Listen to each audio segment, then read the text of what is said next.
kita mulai dari dengan arus barang dan modal.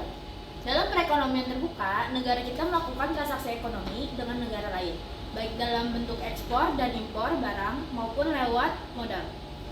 Nah, artinya pengeluaran suatu negara tidak harus selalu dengan hasil produksinya. Negara bisa berbelanja lebih banyak dari produksinya dengan cara meminjam dari luar negeri. Sebaliknya, jika suatu negara memproduksikan lebih banyak dari yang dibelanjakan, ia bisa meminjamkan ke negara lain. Contohnya itu ekspor. Ekspor adalah aktivitas menjual barang atau jasa ke luar negeri. Contohnya Indonesia mengekspor kopi ke Amerika Serikat.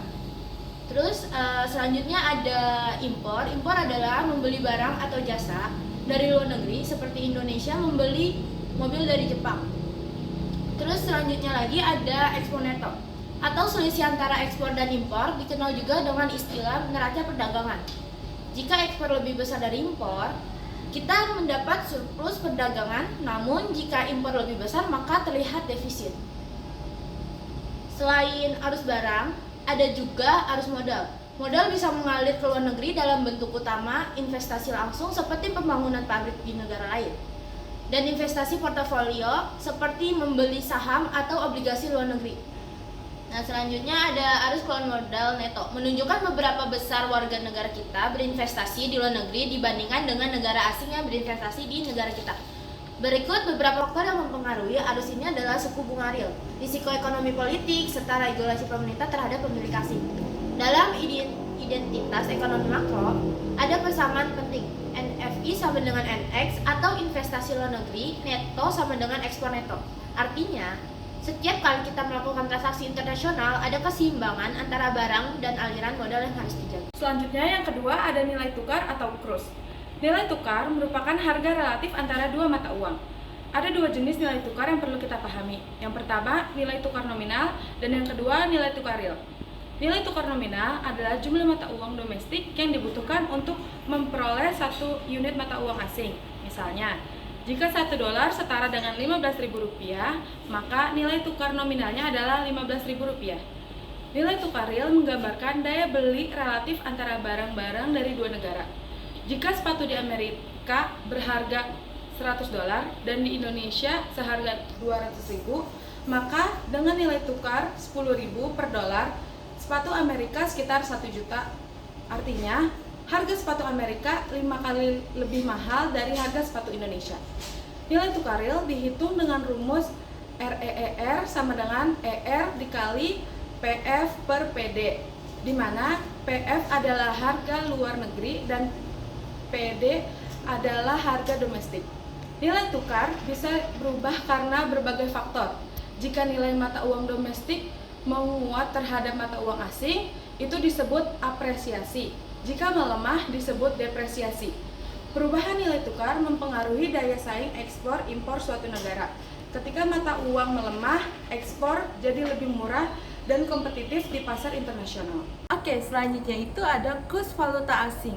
Kurs valuta asing ini menunjukkan berapa banyak mata uang lokal yang dibutuhkan untuk membeli satu unit mata uang asing.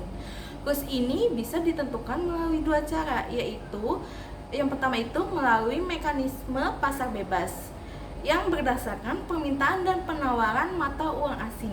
Semakin tinggi permintaan terhadap dolar, misalnya maka nilai tukar rupiah terhadap dolar akan melemah.